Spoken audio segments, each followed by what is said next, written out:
اعوذ باللہ من الشیطان اللعین الرجیم بسم اللہ الرحمن الرحیم الحمد للہ رب العالمین والصلاة والسلام علی رسولہ الکریم واہل بیتہ الطیبین الطاہرین اللہم صلی علی محمد وآل محمد وعجل فرجہم۔ 18 دن سے ہم روزے رکھ رہے ہیں۔ اب وہ طاق راتیں شروع ہو گئی ہیں جنہیں شب قدر کہا جاتا ہے۔ ماہ رمضان المبارک ایک روایت میں ملتا ہے کہ تمام مہینوں کا سردار ہے، اور ماہ رمضان المبارک کی شبوں کا سردار شب قدر ہے۔ اور چھٹے امام جعفر صادق علیہ السلام ارشاد فرماتے قلب ماہ رمضان شب قدر است، یعنی جس طرح ہر چیز کا ایک دل ہوتا ہے، قرآن کا دل ہم کہتے ہیں سورہ یاسین ہے، اسی طریقے سے چھٹے امام فرماتے ہیں، چھٹے امام جعفر صادق علیہ السلام ارشاد فرماتے ہیں عزیزان کہ قلب ماہ رمضان یعنی ماہ رمضان المبارک کا دل جو ہے وہ شب قدر ہے۔ شب قدر نزول قرآن ہے، شب قدر نزول ملائکہ ہے۔ ایک روایت میں ملتا ہے کہ حضرت موسیٰ علیہ السلام نے پروردگار عالم سے بارگاہ الہی میں درخواست کی کہ بار الہ میں تیرا تقرب حاصل کرنا چاہتا ہوں، تو پروردگار عالم نے فرمایا میرا تقرب اسی کو حاصل ہوگا جو شب قدر کی رات جاگ کر گزارے گا۔ اس کے بعد جناب موسیٰ علیہ السلام نے دوبارہ درخواست کی کہ بار الہ میرا دل چاہتا ہے کہ تیری رحمت میری شامل حال ہو، تو رب ذوالجلال نے فرمایا میری رحمت اسی کے شامل حال ہوگی کہ جو شب قدر مسکینوں پر رحم کرے گا۔ حضرت موسیٰ علیہ السلام نے بارگاہ الہی میں درخواست کی کہ بار الہ میں چاہتا ہوں کہ جنت کے پھلوں سے مستفید ہوں، تو پروردگار عالم نے فرمائی جنت کے پھل اسی کو ملیں گے جو شب قدر میں تسبیح و تحلیل کرے گا۔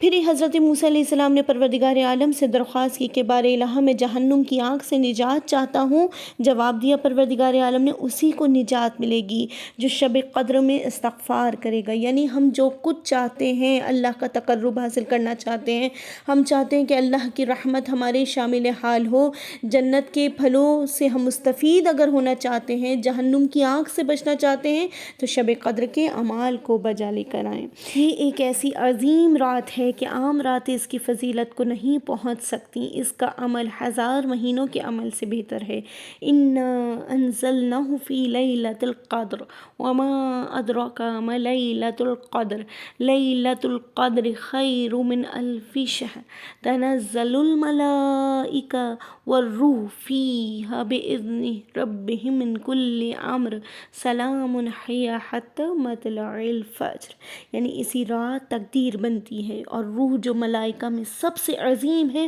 وہ اسی رات فرشتوں کے ہمراہ زمین پر نازل ہوتا ہے۔ یہ ملائکہ اور روح امام زمانہ عجل اللہ تعالی فرجہ شریف کی خدمت میں حاضر ہوتے ہیں، اور ہر کسی کے مقدر میں جو کچھ بھی ہوتا ہے اس کی تفصیل ہمارے وقت کے امام زمانہ عجل اللہ تعالی فرجہ شریف کی خدمت میں پیش کرتے ہیں۔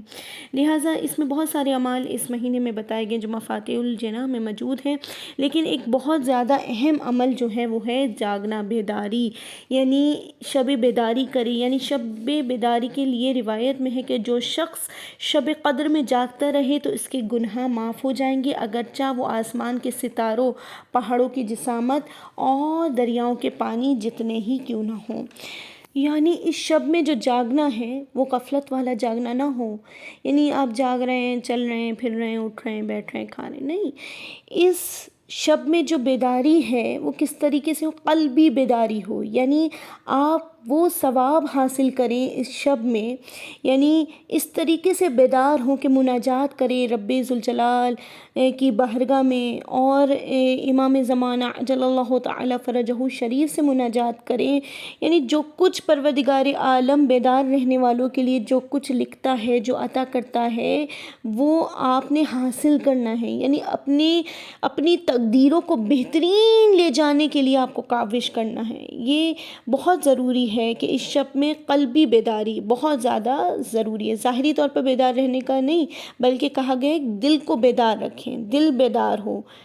علامہ مجلسی فرماتے ہیں ان راحتوں میں بہترین عمل یہ ہے کہ اپنے بخشش کی دعا کریں، اپنے والدین کے لیے دعا کریں، اپنے اقربا کے لیے دعا کریں، زندہ و مردہ مومنین کے لیے دعا کریں، دنیا و آخرت کے مطلب کے لیے دعا مانگیں، جس قدر ممکن ہو محمد و آل محمد پر درود بھیجیں، اللہم صلی علی محمد و آل محمد۔ ایک روایت میں آیا ہے کہ کسی نے رسول خدا صلی اللہ علیہ وآلہ وسلم سے سوال کیا کہ اگر مجھے شب قدر کا موقع ملے تو میں خدا سے کیا طلب کروں؟ آپ نے فرمایا خدا سے صحت و عافیت عافیت مانگو، اور شب قدر کے بہترین اعمال میں سے ظہور امام زمانہ عجل اللہ تعالی فرجہ شریف کے لیے دعا کرنا ہے۔ لہٰذا ایک اور جو ہے اس میں اعمال مخصوصہ ہے، 19ویں شب قدر کے اعمال میں سے اعمال مخصوصہ،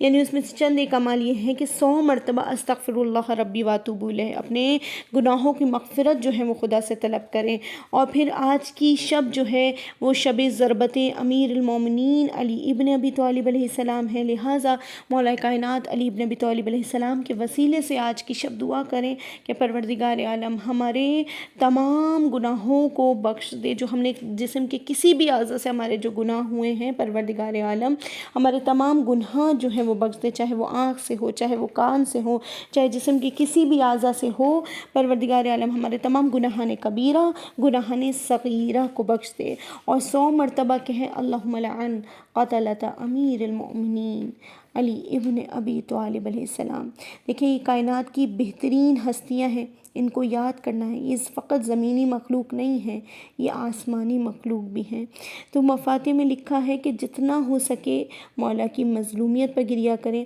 اور اپنے استغفار اور توبہ پر قائم رہیں۔ والسلام علیکم ورحمۃ اللہ وبرکاتہ۔